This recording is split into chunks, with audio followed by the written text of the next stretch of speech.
Hello everyone, welcome to Vedastra the Hindu analysis for 17 May 2023। आज के इस वीडियो में हम लोग देखेंगे 17 मई 2023 में द हिंदू में आए हुए इंपॉर्टेंट आर्टिकल्स के एनालिसिस।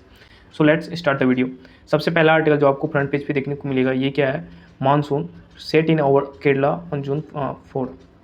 मानसून जो है ये केरला में आएगी, कब आएगी? जून 4 को आएगी। 4 जून को मानसून केरला में आने वाली है। ये इंडियन मेट्रोलॉजिकल डिपार्टमेंट के द्वारा ये बातें बताई गई है। हर एक साल देखा जाता है कि 1 जून को जो मानसून है ये केरला में इंटर कर जाती है। इस बार जो है 4 जून को ये इंटर करने वाली है। इंडियन मेट्रोलॉजिकल डिपार्टमेंट के द्वारा ये बातें बताई गई है। बात यहाँ पे इंडियन मेट्रोलॉजिकल डिपार्टमेंट की हो रही है, तो आपको पता होना चाहिए इंडियन मेट्रोलॉजिकल डिपार्टमेंट जो होती है ये किस मिनिस्ट्री के अंदर आती है? ये मिनिस्ट्री ऑफ अर्थ साइंस के अंदर आती है। और अर्थ साइंस मिनिस्टर इसके कौन है?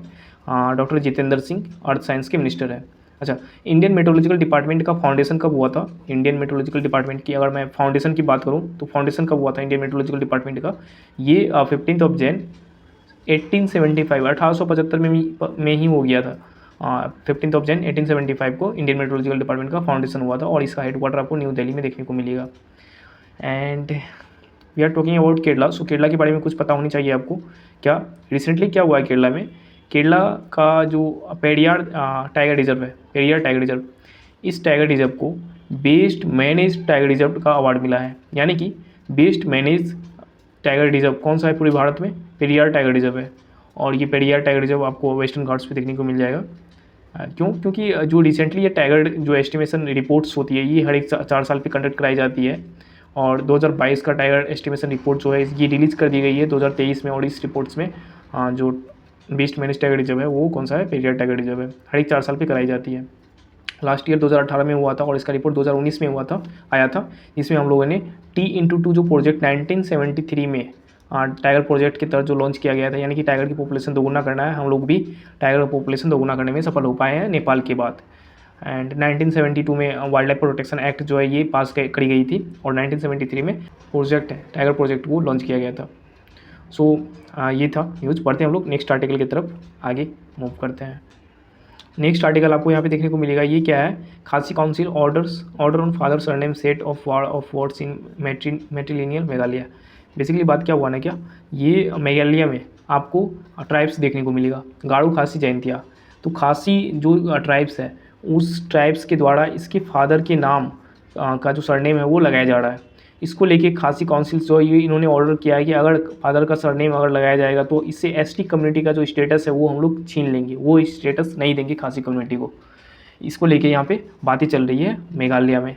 माता के नाम पे मैट्रिलिनियल जो नेम है वो आगे सरनेम पे लगाई जाती है, इसको हटा के पैट्रिनियल जो नेम है वो लगाने की बातें की जा रही है खासी कम्युनिटी के द्वारा। और इसके अगेंस्ट यहाँ पे खासी काउंसिल जो है वो कदम उठा रहे हैं।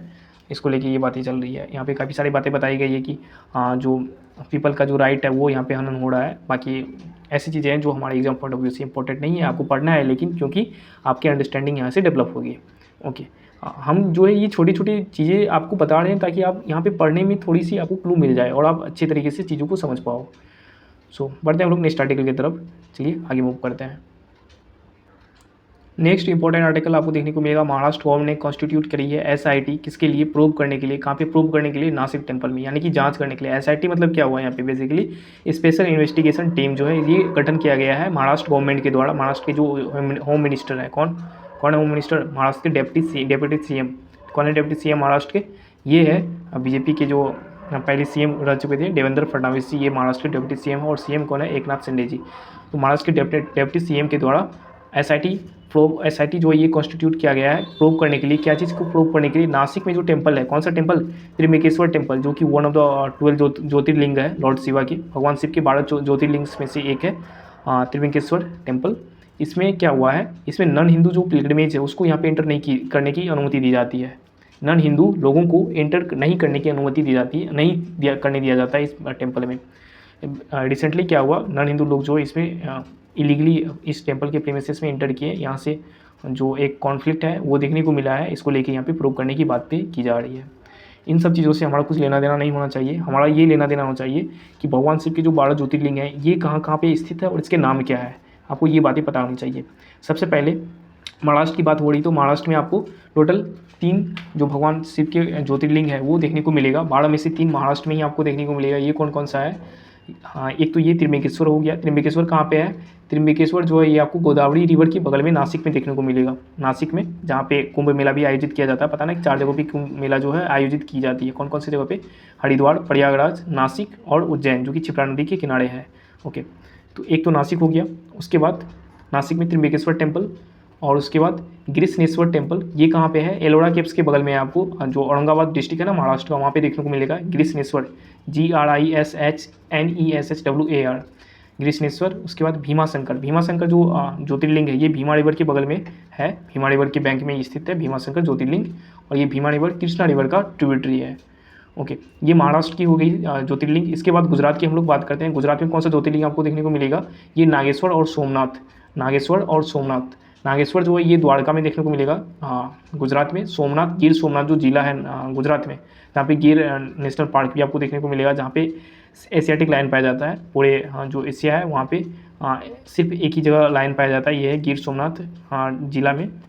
इसके अलावा और 2 जिले हैं, उसमें भी ये पूरा का पूरा जो एशियाटिक लायन, ये गिर नेशनल पार्क ये फैला हुआ है, वहाँ पे पाया जाता है। तो गिर सोमनाथ जिला में सोमनाथ जो ज्योतिर्लिंग है ये आपको देखने को मिलेगा। सो 2 तो गुजरात में हो गए, 3 महाराष्ट्र में हो गए, 5 ज्योतिर्लिंग हम लोगों ने देख लिया। उसके बाद और 7 ज्योतिर्लिंग आपको बताने हैं। कौन कौन सा? एक तमिलनाडु में कौन सा? रामेश्वरम, जो कि कन्याकुमारी डिस्ट्रिक्ट में है। उसके बाद आंध्रा में श्रीशैलम जो है ना, नंदयाल डिस्ट्रिक्ट में, यहाँ पे आपको देखने को मिलेगा। इसका नाम क्या है? इसका नाम है श्री भ्रमरंबा मल्लिकार्जुन, श्री भ्रमरंबा, एक मिनट में इसे इरेज कर लेता हूँ। श्री भ्रमरंबा भ्रमरंबा मल्लिकार्जुन टेम्पल, ये आपको नंदयाल डिस्ट्रिक्ट में देखने को मिलेगा। श्रीशैलम में पड़ता है। कहाँ पे? आंध्रा में। ओके, 6 ज्योतिर्लिंग के बारे में हम लोगों ने चर्चा कर ली। अब आगे 6 ज्योतिर्लिंग के बारे में आपको बताना है। ये कहाँ है? एक तो आपको झारखंड में जो देवघर डिस्ट्रिक्ट है वहाँ पे बैजनाथ जो टेम्पल है वो देखने को मिलेगा। उसके बाद वाराणसी में, कहाँ पे? वाराणसी में काशी विश्वनाथ टेम्पल, जो कि देवी अहिल्याबाई होलकर, जो कि इंदौर की रानी थी, उसके द्वारा इसकी रिवाइव किया गया था। एंड उत्तराखंड में 2, कौन कौन सा? बद्रीनाथ और केदारनाथ। और आपको कहाँ पे देखने को मिलेगा? और 2 कहाँ पे है? और 2 आपको मध्य प्रदेश में देखने को मिलेगा। कौन कौन सा?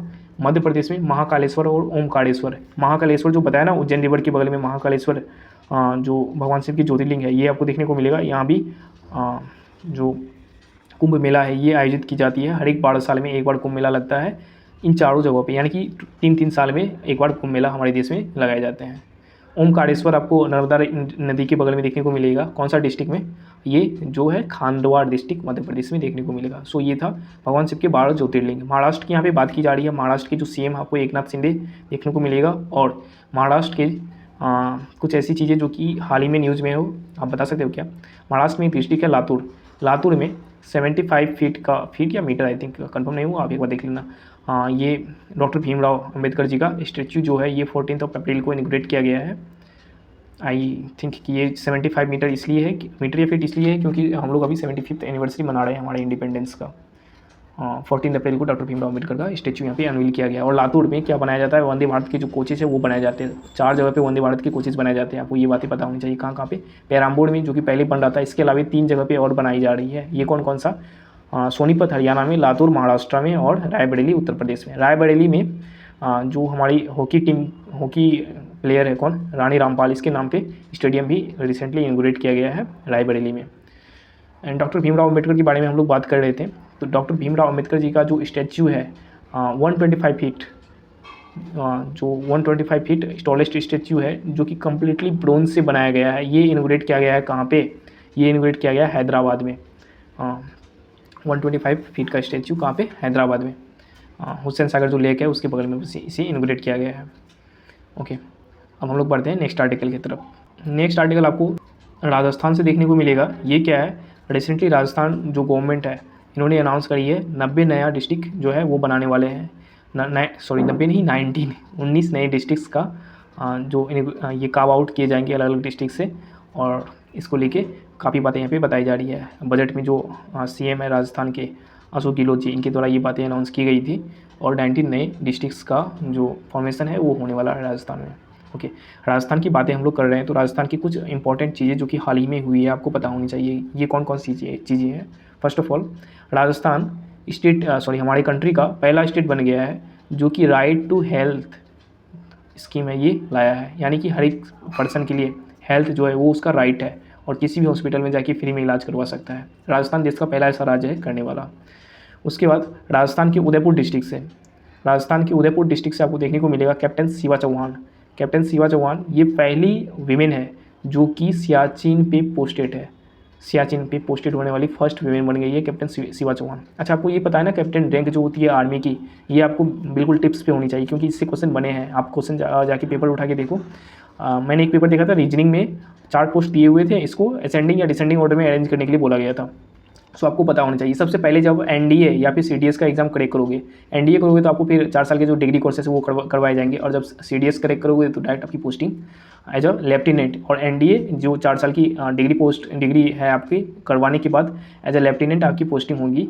लेफ्टिनेंट के बाद आप बनोगे क्या, कैप्टन जैसे यहाँ पे ना कैप्टन शिवा चौहान। ऐसे ही आपने 1999 का कारगिल वार जो था इसका हीरो कैप्टन विक्रम बत्रा का नाम सुना होगा। सो जनरल, पहला रैंक क्या हुआ, फर्स्ट रैंक हुआ जनरल, उसके बाद सेकेंड रैंक क्या हुआ captain, CAPTAIN captain, third rank क्या हुआ major, third rank major, and fourth rank क्या हुआ मेजर के बाद आप बनोगे लेफ्टिनेंट कर्नल, COLONEL। कर्नल का स्पेलिंग COLONEL लिखा जाता है, कोलोनेल लिखा जाता है, बट इसे हम लोग पढ़ते हैं कर्नल।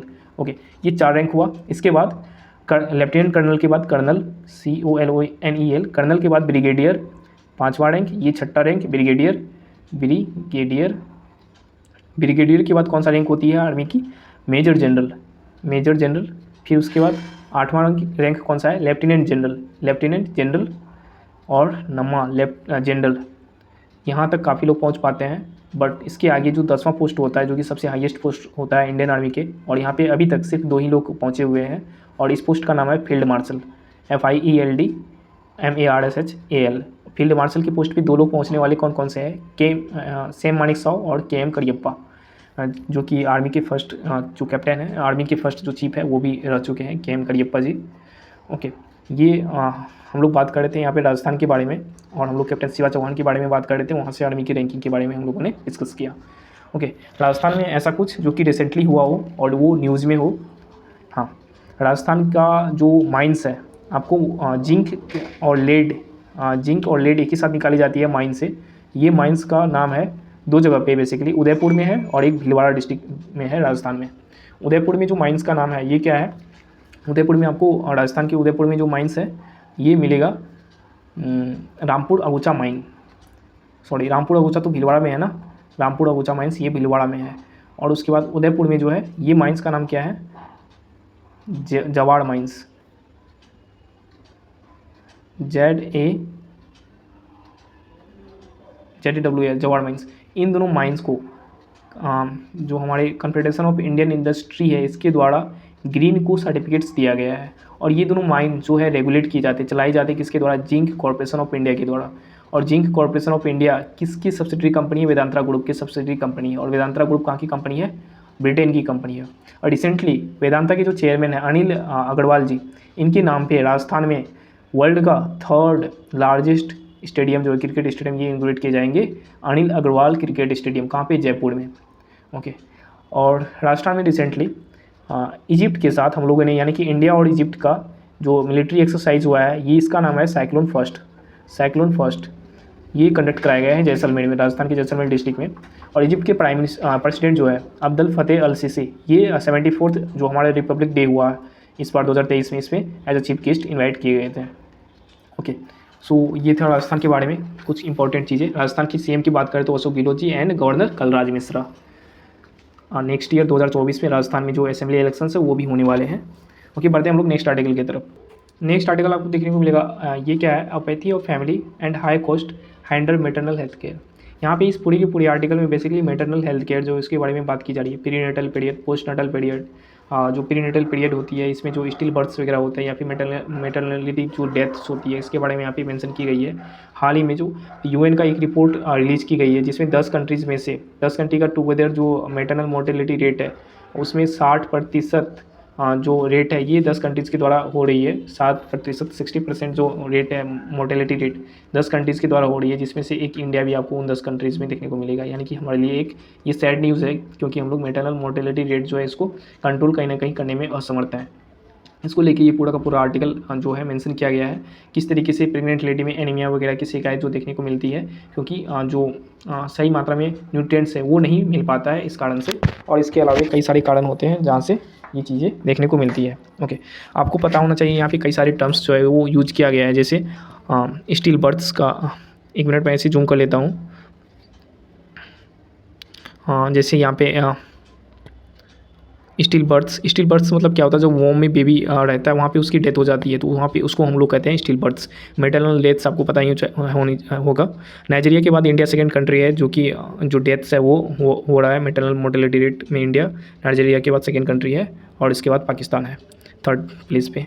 सो ये सारे डेटा है, ये आपको बिल्कुल याद नहीं करनी है, बस आपको एक बार इसे पढ़ना है जिससे आपकी अंडरस्टैंडिंग बन पाए, ताकि आप चीज़ों को एक अच्छी तरीके से समझ पाओ। सो आगे बढ़ते हैं हम लोग नेक्स्ट आर्टिकल की तरफ। नेक्स्ट आर्टिकल आपको यहाँ पे देखने को मिलेगा, जो तमिलनाडु है यहाँ पे भी स्प्यूरियस लिक्विड जो है ये किल्स कर रहे हैं लोगों को। अराउंड अभी तक 22 लोगों की जान चली गई है लिक्विड के कारण, यानी कि शराब पीने के कारण। ये केस पहले बिहार में दिखाया जा रहा था, अब तमिलनाडु में भी ये केस अब देखने को आपको मिल रही है। ओके, बढ़ते हैं हम लोग नेक्स्ट आर्टिकल की तरफ। ये न्यूज़ हमारे काम की नहीं है। नेक्स्ट न्यूज़ जो कि काफ़ी ज़्यादा इंपॉर्टेंट है एग्जाम पॉइंट ऑफ व्यू से, ये क्या है, प्राइम मिनिस्टर जो है हमारे ये विजिट करेंगे जापान, पापुआ न्यू गिनी और ऑस्ट्रेलिया। जापान में कहाँ पे, हिरोशिमा में। पापुआ न्यू गिनी में कहाँ पे, पोर्ट मोर्सबी, और ऑस्ट्रेलिया में सिडनी में। सो ये क्यों विजिट करने वाले हैं, क्योंकि जापान में जो समिट होने वाला है, कौन सा summit, G7 summit. G7 summit में प्राइम मिनिस्टर्स को जो है इन्वाइट किया गया है as a guest. Okay, G7 summit आपको ये पता होना चाहिए, लास्ट ईयर जो 2022 का था ये कहाँ पे हुआ था। G7 समिट लास्ट ईयर जो हुआ था ये जर्मनी में हुआ था। G7 समिट, और इस बार हिरोशिमा में हो रहा है। हिरोशिमा वही प्लेस है जहाँ पे जो 1945 में 6 अगस्त 1945 में अमेरिका के द्वारा बम, यहाँ पे न्यूक्लियर बम जो है वो अटैक किया गया था। और इस न्यूक्लियर बम का नाम क्या था, स्माइलिंग बुद्धा या little Buddha, what do you think about this. आप लोग कमेंट में बताइए, स्माइलिंग बुद्धा था या लिटिल बुद्धा था, क्योंकि हम लोगों ने एक न्यूक्लियर बम का भी परीक्षण किया था जिसका नाम स्माइलिंग बुद्धा या लिटिल बुद्धा ऐसे कुछ था, शायद स्माइलिंग बुद्धा था, और लिटिल बॉय नाम है इसका। इस बम का 6 अगस्त 1945 को जो हिरोशिमा में फोड़ा गया था। सो और ये किसके द्वारा, USA के द्वारा। इसके बाद 3 दिन ही बाद 9 अगस्त 1945 को नागासाकी में फोड़ा गया था। अच्छा, हिरोशिमा कौन से आइलैंड पे है, जापान जो है ये कई सारे आइलैंड्स पे बसा हुआ है, जैसे होक्काइडो, होन्शु, शिकोकू, क्यूशू। तो होन्शु आइलैंड पे आपको हिरोशिमा जो है सिटी ये देखने को मिलेगा। G7 समिट यहाँ पे होने वाली है। G7 कंट्रीज़ के बारे में आपको पता होना चाहिए, ग्रुप ऑफ 7 नेशंस या 7 कंट्रीज़, जिसमें कौन कौन से कंट्रीज़ आते हैं। USA आपको देखने को मिलेगा, कनाडा देखने को मिलेगा, और UK, फिर फ्रांस, जर्मनी और इटली। ये सारे नेशंस आपको देखने को मिलेंगे G7 जो कंट्रीज़ है उसमें। और इसके बाद एक कंट्री यही आपको जहाँ पे होस्टिंग की जा रही है, जापान आपको देखने को मिलेगा। और सबसे पहला मीटिंग G7 का जो हुआ था ये कहाँ पे हुआ था, 1975 में पेरिस में देखने को मिलेगा आपको, जो कि कैपिटल है फ्रांस का। यहाँ पे G7 समिट फर्स्ट टाइम जो है इनोग्रेट किया गया था। इसके बाद PM मोदी जो है विजिट करेंगे कहाँ पे, पोर्ट मोर्सबी में, जो कि कैपिटल है किसका, पापुआ न्यू गिनी का। पापुआ न्यू गिनी का कैपिटल पोर्ट मोर्सबी में किस लिए विजिट करेंगे, यहाँ पे होने वाली है फोरम, किस चीज़ का forum, India Pacific island cooperation का forum. India Pacific island cooperation में इंडिया और जितने भी पैसिफिक का जो सी है उसके आसपास के नेशंस जो है, मार्शल आइलैंड वगैरह, ये सारे आइलैंड्स के जो नेशन है ये इसका पार्ट होंगे। और यहाँ पे इसकी मीटिंग होने वाली है इंडिया पैसिफिक कोऑपरेशन आइलैंड, और ये 3rd समिट होने वाला है इंडिया पैसिफिक कोऑपरेशन आइलैंड का। उसके बाद फिर PM मोदी विजिट करेंगे कहाँ पे, ऑस्ट्रेलिया में। ऑस्ट्रेलिया में क्यों विजिट करेंगे, क्वाड समिट को अटेंड करने के लिए। क्वाड समिट पता ना, क्वाड नेशंस जो होते हैं कौन कौन से, क्वाड मीन्स जो 4 नेशंस है कौन कौन सा, इसके 4 नेशन मेंबर है क्वाड का, जापान, USA, इंडिया और ऑस्ट्रेलिया। ये चारों नेशंस मिलकर क्वाड जो है क्वाड नेशंस कहलाते हैं, और इसके समिट होने वाले हैं इस बार सिडनी में। ओके, क्वाड जो नेशंस है इसके द्वारा एक एक्सरसाइज भी कराई जाती है जो कि मलाबार एक्सरसाइज है, और इस बार 2023 में इसके एक्सरसाइज कहाँ पे कंडक्ट कराए गए थे, ये सिडनी में ही कंडक्ट कराए गए थे, मलाबार एक्सरसाइज 2023, और सिडनी में इस बार इसका ये हो रहा है, समिट हो रहा है। ओके, तो हम लोग मूव करते हैं अब नेक्स्ट आर्टिकल की तरफ, नेक्स्ट इंपॉर्टेंट आर्टिकल की तरफ। नेक्स्ट आर्टिकल आपको देखने को मिलेगा, ये क्या है, India moves closer to getting its first indigenous vaccine against dengue के लिए हम लोग खुद का बनाया हुआ वैक्सीन बस अब पाने ही वाले हैं। अगस्त सितंबर में इसके 3rd ट्रायल जो ये वो कंडक्ट कराए जाएंगे, ICMR, Indian council of medical research, और इसके बाद DCGI, drug controller general of India, इनका अप्रूवल मिल गया है थर्ड जो फेज़ का ट्रायल है वो कराने के लिए। ये वैक्सीन जो किसके द्वारा बनाई जा रही है, सीरम इंस्टीट्यूट ऑफ इंडिया के द्वारा बनाई जा रही है। हाँ, कौन सा वैक्सीन, डेंगू वायरस के वैक्सीन, बस आपको इतना याद रखना है। ओके, डेंगू वायरस का वैक्सीन आज तक है ही नहीं, सो इंडिया बनाने वाला है डेंगू वायरस का वैक्सीन। ये आपको धुआं वगैरह ये देखने को मिलेगा, ये बेसिकली केमिकल कंपाउंड्स है जो कि डेंगू को भगाने के लिए होते हैं, मच्छरों को भगाने के लिए बेसिकली छिड़के जाते हैं सिटीज़ में। ओके, बढ़ते हैं हम लोग नेक्स्ट आर्टिकल की तरफ। नेक्स्ट इंपॉर्टेंट आर्टिकल आपको देखने को मिलेगा, ये मनोज सोनी जी जो है, ये इसका जो चेयरमैन है, ये बनने वाले हैं किसके, यूपीएससी के, पब्लिक सर्विस कमीशन ऑफ, इसके चेयरमैन बनने वाले हैं मनोज सोनी जी। ओके, ये पहले वाइस चांसलर वगैरह थे, ये सब आपको नहीं होना चाहिए, बस मनोज सोनी जी यूपीएससी के चेयरमैन बनने वाले हैं, आपको ये बातें पता होनी चाहिए। यूपीएससी जो है एक हमारा कॉन्स्टिट्यूशनल बॉडी है, यानी कि संवैधानिक बॉडी है, संवैधानिक अंग है, संविधान का अंग है। अब हम लोग पढ़ते हैं नेक्स्ट आर्टिकल के तरफ। नेक्स्ट आर्टिकल आपको देखने को मिलेगा, साइक्लोन मोची अपना तहलका मचा रहा है कहाँ पे, म्यांमार में और बांग्लादेश में। साइक्लोन मोची जो है ये कहाँ पे इसका उत्पन्न कहाँ पे हुआ है, ये बे ऑफ बंगाल में हुआ है, और इसका नाम मोची किसके नाम पे पड़ा है, पड़ा नहीं, बेसिकली नाम दिया गया है ये यमन के द्वारा दिया गया है, बिल्कुल एकदम उल्टा आपको देखने को मिलेगा। बे ऑफ बंगाल में साइक्लोन स्टार्ट हुआ बट नाम दिया गया है यमन के द्वारा, जो कि सऊदी अरेबियन सी के बगल में एक कंट्री है। यमन का एक पोर्ट है, रेड सी में ये पोर्ट पड़ता है, इसका नाम है मोची, पोर्ट मोची, उसी के नाम पे ये साइक्लोन का नाम दिया गया है, साइक्लोन मोची। 160 किलोमीटर प्रति घंटा जो विंड है उसकी स्पीड यहाँ पे बताई जा रही है, काफ़ी ज़्यादा डिस्ट्रक्शन यहाँ पे हो रहा है। बेसिकली म्यांमार में ये ज़्यादा उत्पाद अपना मचा रहा है, म्यांमार की रोहिंग्या कम्युनिटी जो है उसको यहाँ पे ज़्यादा इसका प्रभाव जो वो झेलने को पड़ रहा है। ओके, साइक्लोन मोची, रिसेंटली ऐसा कोई साइक्लोन जो कि आया था, कौन सा साइक्लोन, फ्रेडी, FREDDY, ये ऑस्ट्रेलिया से होते हुए मेडागास्कर, मोजाम्बिक, इन सारी कंट्रीज़ जो अफ्रीकन कंट्रीज़ है इसको भी हिट किया था, काफ़ी ज़्यादा डिस्ट्रक्टिव था, फरवरी में आया था इसी साल। बढ़ते हैं हम लोग नेक्स्ट आर्टिकल की तरफ। आगे कुछ वैसा इंपॉर्टेंट आर्टिकल है नहीं, सो ये था आज का वीडियो, और हम लोग मिलेंगे कल यानी कि नेक्स्ट वीडियो में। And till then take care, goodbye, have a nice day, thank you so much watching, bye bye.